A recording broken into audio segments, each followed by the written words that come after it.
అందరికీ నమస్కారం.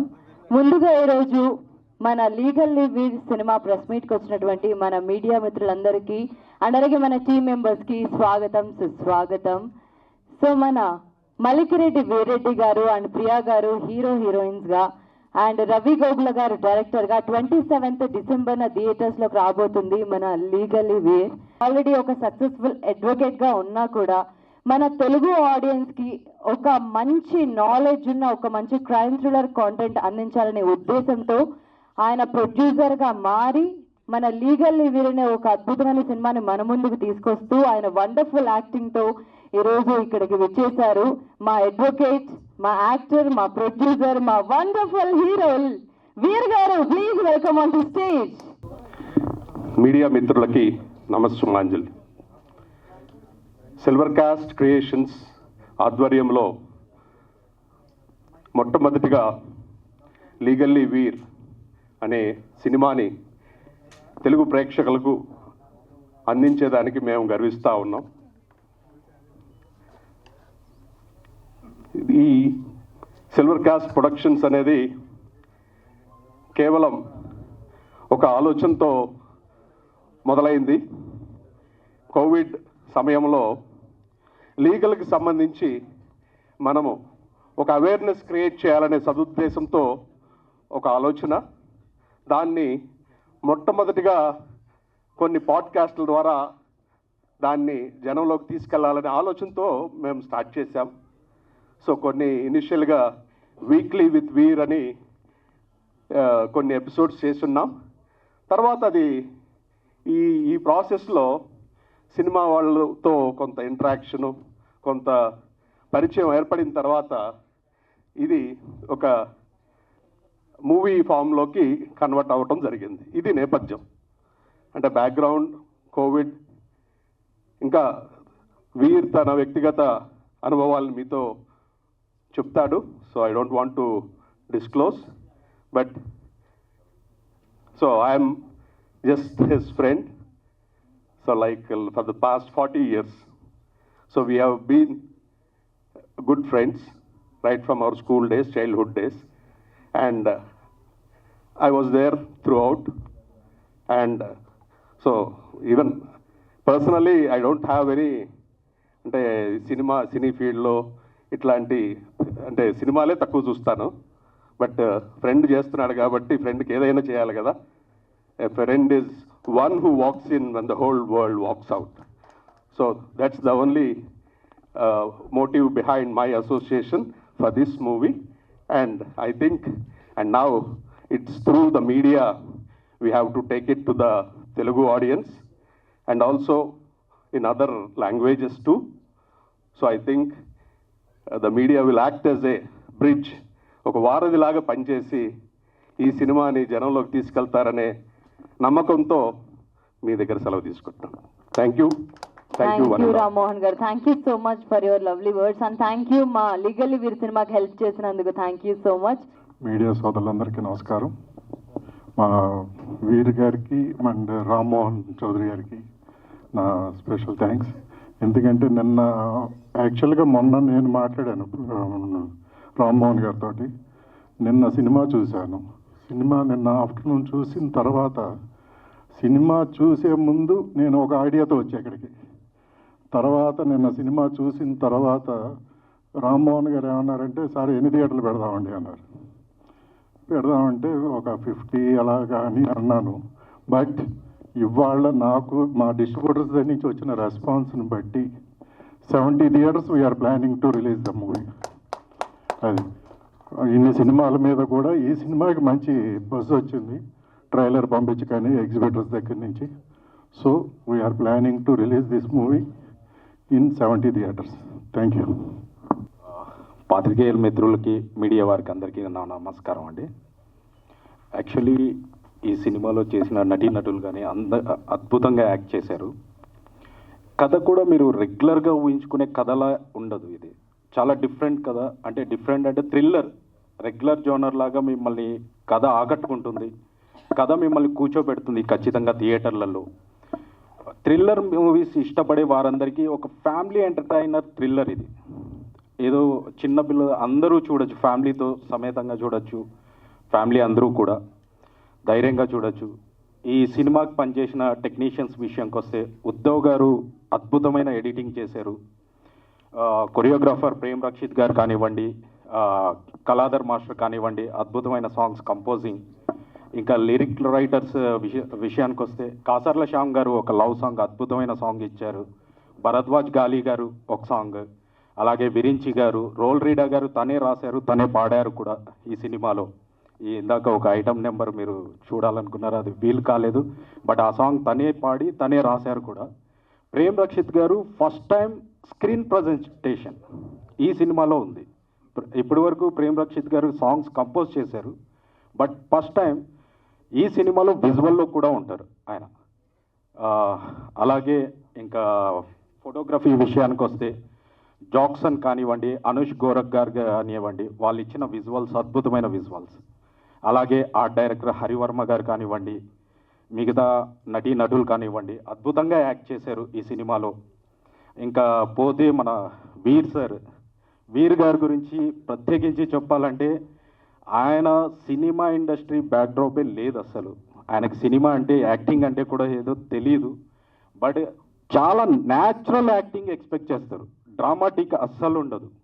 ఏదో మీకు చాలా over action dialogues, over hyper అయిపోవడం లాంటివి ఏమి ఉండవు. కరెక్ట్గా మన చుట్టూ జరిగే మనుషుల మధ్య కథలా ఉంటుంది. మన ఇంటి పక్కన ప్రాబ్లం వస్తే వాళ్ళు సఫర్ అవుతుంటే మనం చూస్తాం చూడండి, అలాంటి ఒక కథ ఇది. చాలా న్యాచురల్గా ఉంటుంది, మీరు ఖచ్చితంగా ఎంజాయ్ చేస్తారు. మనం అంటుంటాం కదా, తమిళ నుంచో ఎక్కడో కేరళ నుంచో నేటివ్ ఉన్న సినిమాలు వస్తాయి, మనకెందుకు లేవు అని. అలాంటి ఒక కథ ఇది. చాలా న్యాచురల్గా కోర్ట్ డ్రామా కానివ్వండి, ఇవన్నీ కానివ్వండి, మీకు జనరల్గా కోర్టు గురించి తెలిసిన వాళ్ళకి వీళ్ళకి ఖచ్చితంగా దీనికి కనెక్ట్ అవుతారు. కేసెస్గా వీటి గురించి చాలా న్యాచురల్గా ఉంటుంది సార్. వీర్ గారి యాక్టింగ్ మటుకు ఇందులో అద్భుతం అనే చెప్పాలి. చాలా న్యాచురల్ యాక్టింగ్ ఎక్స్పెక్ట్ చేసే వాళ్ళకి ఇది బాగా కనెక్ట్ అయ్యే సినిమా వీర్ గారి యాక్టింగ్ విషయంలో. ప్లస్ ఇలాంటి ఒక న్యాచురాలిటీని నమ్మి ప్రొడ్యూస్ చేసే ప్రొడ్యూసర్లు చాలా తక్కువ కూడా కాదు, చాలా అరుదండి. అలా నమ్మి ప్రొడ్యూస్ చేసినందుకు వీర్ గారికి చాలా థ్యాంక్స్ సార్, చాలా థ్యాంక్స్. ఇకపోతే రామ్మోహన్ గారు ఈ సినిమాకి చాలా హెల్ప్ఫుల్గా నిలబడ్డారు, తను ఒక పిల్లర్ లాగా. అలాగే ఎగ్జిక్యూటివ్ ప్రొడ్యూసర్ శివ గారు కానివ్వండి, ఇంకా మ్యూజిక్ డైరెక్టర్ శంకర్ గారు ఇచ్చిన ఆడియో కానివ్వండి, చాలా అద్భుతంగా ఉన్నాయి. చాలా థ్యాంక్స్. ఇంతటితో ముగిస్తున్నాను. Thank you. Thank you Ravi garu, thank you so much. ఈ సినిమా రిలీజ్ అయ్యాక మీకు చాలా మంచి పేరు రావాలని మనస్ఫూర్తిగా కోరుకుంటున్నాను. Hi media friends and Vishwanath Chowdary garu, Rammohan and Ravi. Thank you all for coming here. So legally Veer అనేది ఐ డోంట్ నో, ఒక ఐడియా అండి. కోవిడ్ టైంలో ఇక్కడ ఇండియాలో నేను ఫస్ట్ లాక్డౌన్ టైంలో మా ఫాదర్ డెత్ యానివర్సరీకి వచ్చాను. సో మా ఫాదర్ చనిపోయినప్పుడు ఒక మీటింగ్ చేసినాం అనమాట. జస్ట్ లైక్ మీకు వెస్టర్న్ కంట్రీస్లో చేస్తారు కదా, మెమోరియల్ సర్వీస్ లాగా, అంటే అక్కడ చర్చెస్ మెమోరియల్ అంటారు. సో నేను కూడా ఆ ఐడియాతో ఒక ఫ్రెండ్స్ అండ్ ఫ్యామిలీని ఇట్లానే 500 పీపుల్ని పిలిచాను. సో దెన్ ఐ థాట్ ఇట్లానే ఇలానే సంథింగ్ లైక్ దిస్ ప్లే చేసాము. ఆయన memories, good and bad, of course everybody cannot have fully virtues. So we laughed over it after a month. అంటే మన ఈ ఇండియన్ హిందూ కల్చర్కి లేకపోవచ్చు. So that's it. Then ఒక idea నాకు, something was nagging. So how my life would be after my dad, right? He did everything for me.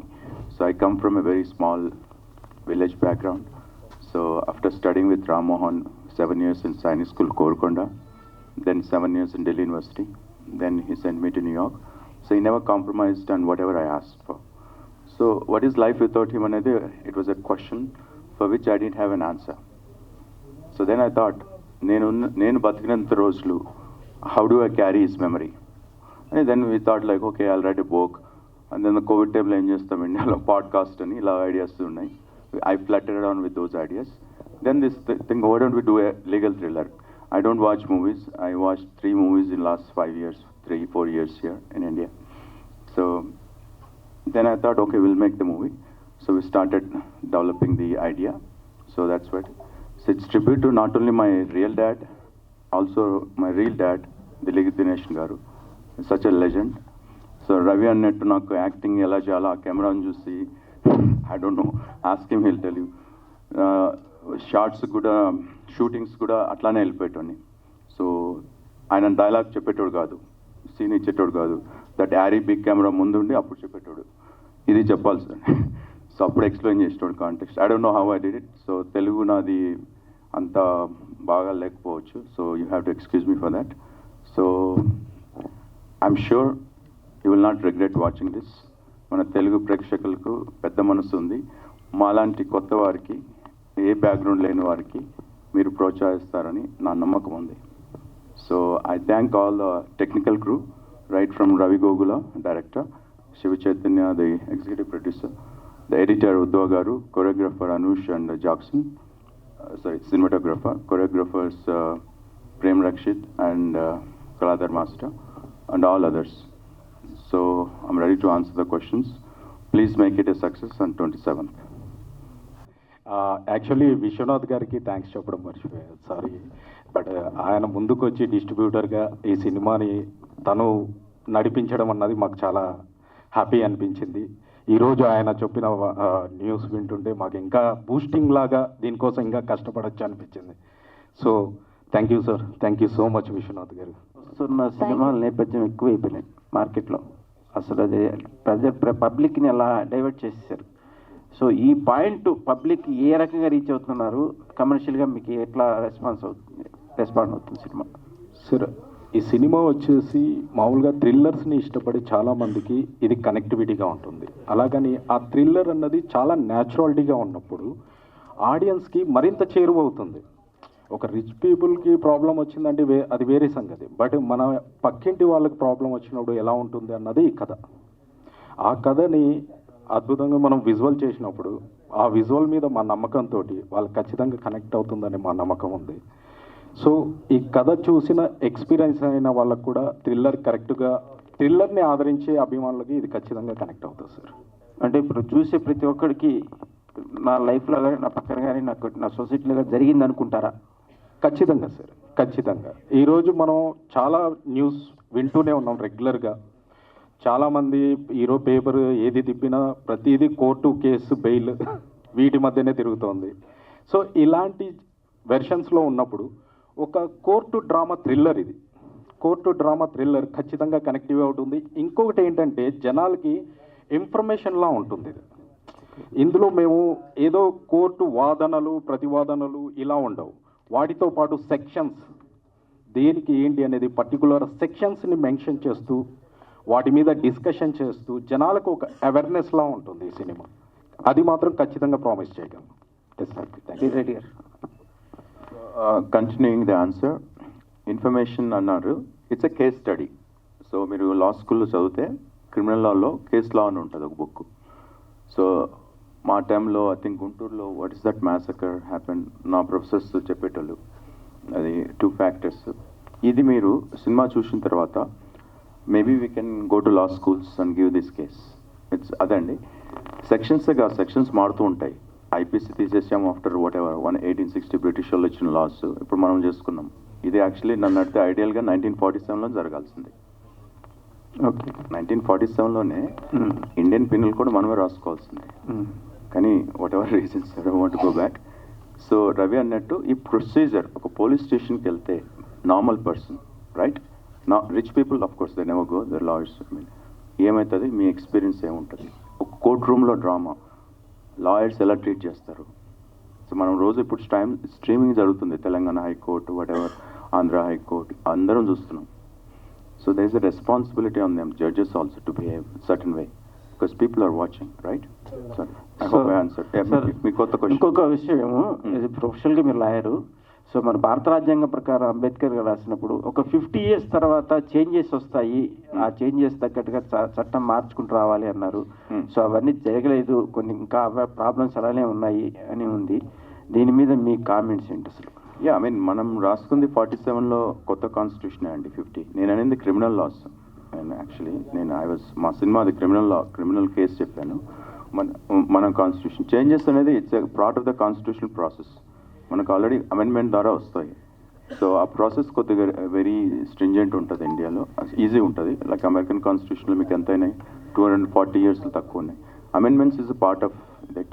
Overhaul చేయలేం constitution, that needs a very 2/3 majority in both houses and states. అది కాదు, మీరు amendments అయితే జరుగుతూనే ఉన్నాయి. ఇప్పుడు మన పంచాయతీరాజ్ కానీ దేని కానీ ఎప్పుడు అమెండ్మెంట్స్ వస్తూ ఉన్నాయి కదా. So Raman wants to add something. Yeah, ఈ క్వశ్చన్ మీద యాక్చువల్గా చాలా డిస్కషన్ జరగాల, ఇది జనరల్ పబ్లిక్లో కూడా. కారణం ఏంటంటే, సో మనందరం ఇప్పుడు సెంట్రల్గా ఈ థీము కనుక చూస్తేట్లయితే క్రిమినల్ లాస్ గురించి ఎక్కువగా, ఎందుకంటే July 1 నుంచి we have shifted to the new Bharatiya Nyaya Sanhita, Bharatiya Nyaya Shiksha BNSS, so Indian evidence act రిలేటెడ్గా భారతీయ సాక్ష్య అధినియం అని ఈ 3 చట్టాలని కలోనియల్ లాస్ అంటాము. ఆ కలోనియల్ లాస్ని ఆల్మోస్ట్ 1860 IPC యాక్ట్ని రీప్లేస్ చేస్తూ మనం ఈ యాక్ట్స్ని తీసుకురావడం జరిగింది.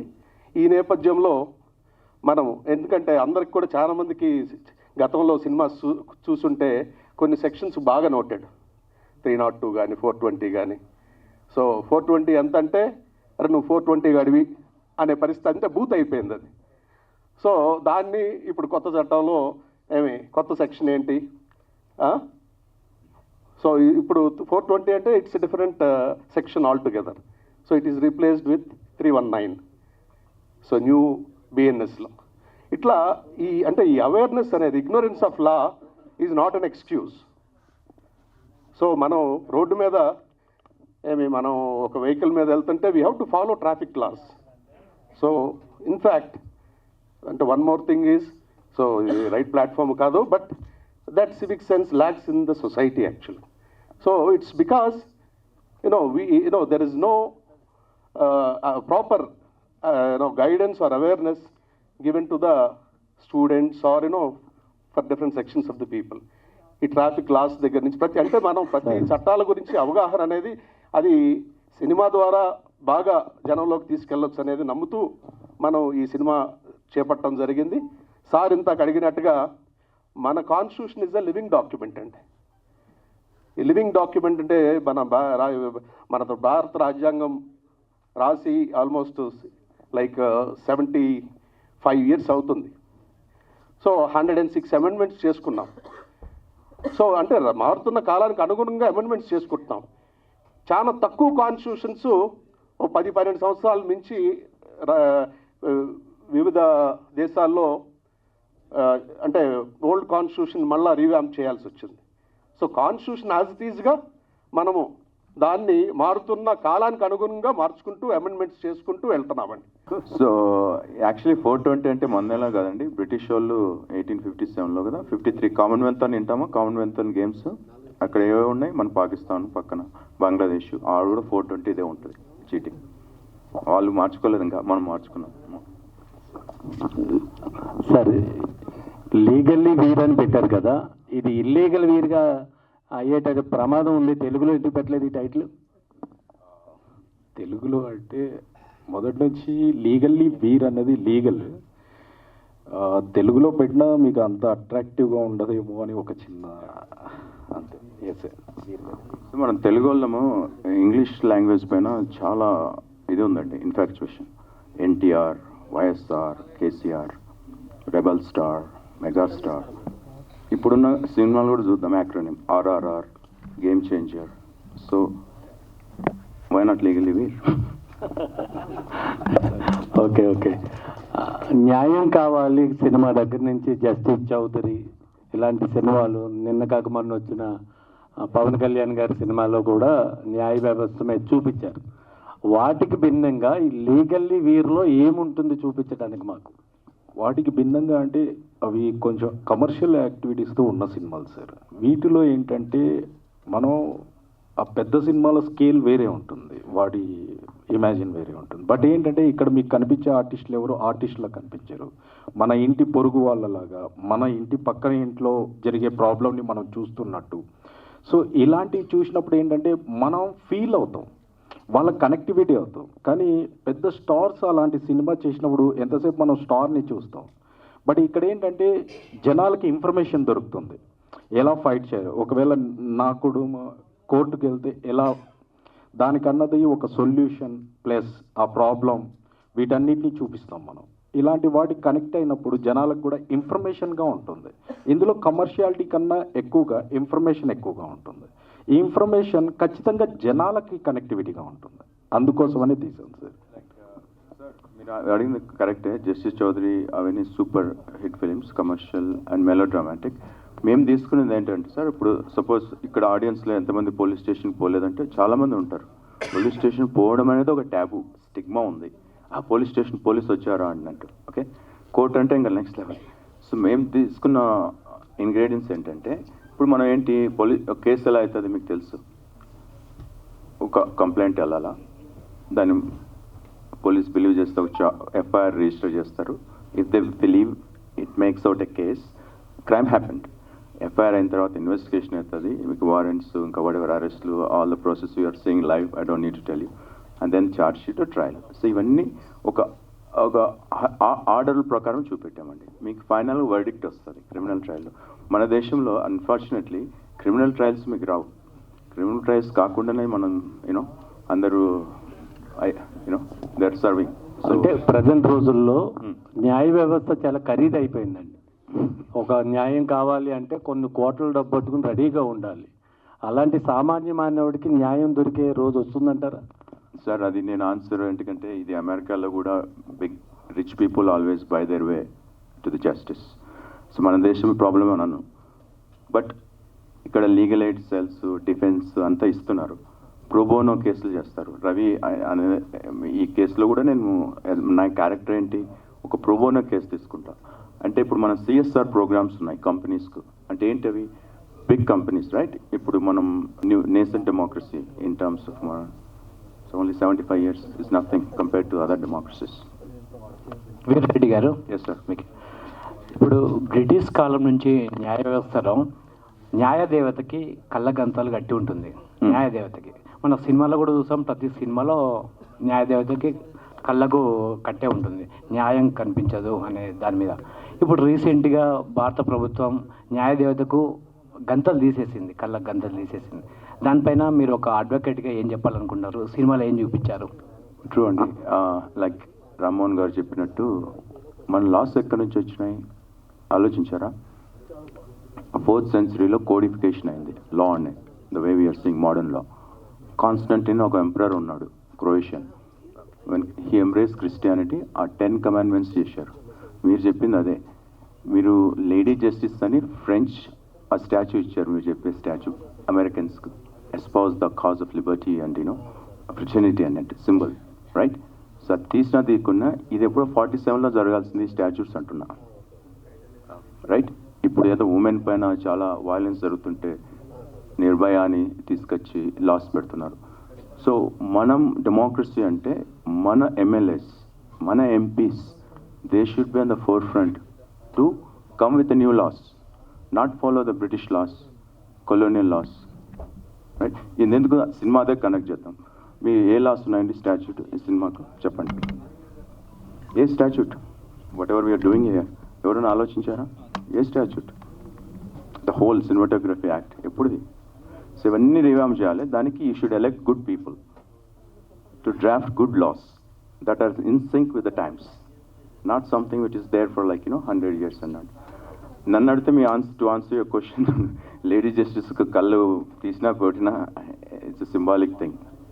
Yeah, I don't feel much difference. Real change should come within all of us. Duty bound, right? Ravi గారు, సార్ ఇప్పుడు ఏ స్టోరీ తీసుకోవాలి అని చెప్పినా సరే ఒక ఇన్స్పిరేషన్ ఎట్లయినా ఎక్కడి నుంచి ఒక తీసుకుంటాం ఫస్ట్ పాయింట్ మనం. సో అసలు మీరు ఈ స్టోరీ తీసుకునేటప్పుడు ఏదైనా కేస్ స్టడీ కానీ ఏదైనా ఒక కేస్ కానీ దాన్ని ఇన్స్పైర్గా తీసుకొని చేశారా? ఎట్లా అనుకున్నారు సార్ ఈ స్టోరీ? అసలు మీకు థాట్ ఎట్లా వచ్చింది? యాక్చువల్లీ స్టోరీ ఇచ్చింది వీర్ సార్ని వచ్చే, వీర్ గారే స్టోరీ ఇచ్చారు. స్టోరీ డెవలప్మెంట్స్ అవి చేసుకున్నాం అంతే. తర్వాత వచ్చేసి రెగ్యులర్గా మనం చూస్తూనే ఉంటాం. ఇప్పుడు కేసెస్ అన్నది రిచ్ పీపుల్కి అది హోదాలా మారిపోయింది. అదే మిడిల్ క్లాస్కి మనం ఒక చిన్న ఈఎంఐ వాడు ఇంటి ముందు వచ్చి నిలబడినా కూడా మనం అది చాలా అవమానంగా ఫీల్ అవుతాం. అలాంటి స్థితిలో నుంచి వచ్చిందే ఒక కథ. ఒక పేదవాడు ఒక కేసులో విరుక్కుంటే మనం మామూలుగా చూస్తూ ఉంటాం, ఆ ఫ్యామిలీ మొత్తం సఫర్ అవుతుందండి. మనం చూసేది ఆ ముందున్న మనిషిని మాత్రమే, ఇతను అక్యూజ్డ్ అని. అతను అక్యూజ్డా కాదా అన్నది కోర్టులో ట్రయల్ జరుగుతుంది. కానీ ఆ బిఫోరే సమాజం అతని మీద ఒక ముద్ర వేసేస్తుంది, ఇతను తప్పు చేసేసాడు అనేసి. కానీ ఆ తప్పు చేశాడు అన్న దాని మీద ఆ ఫ్యామిలీ పిల్లలు కానివ్వండి, వైఫ్ కానివ్వండి, ఆ ఇంట్లో నుంచి బయటికి రావడానికి పడే ఇబ్బందులు కానివ్వండి, ఇలాంటి ఎమోషన్స్ ఎవ్వరికీ పని లేదండి. దొరికిన ఆ పర్సన్ని మాత్రమే మనం ఎక్స్పోజ్ చేసేస్తాం. తర్వాత అతను నిర్దోషి అని తెలిసినా మనం దాని మీద ఎటువంటి రెస్పాండ్, ఆ న్యూస్లో మనకి మజా ఉండదు. దోషిగా దొరికినప్పుడు ఉన్నంత ఇంటెన్షన్ అతను నిర్దోషి అని తెలిసినప్పుడు మనకు ఉండదు. అలాగనే ఈ పాయింట్లో కూడా ఒక సగటు పేదవాడు అనగానే వాడు ఖచ్చితంగా తప్పు చేసి ఉంటాడు అనే ఒక ముద్ర ఉంటుంది. కానీ వాడెందుకు నిజాయితీగా బతకూడదు? అలాంటి పాయింట్లలో నుంచి వచ్చింది ఈ కథ.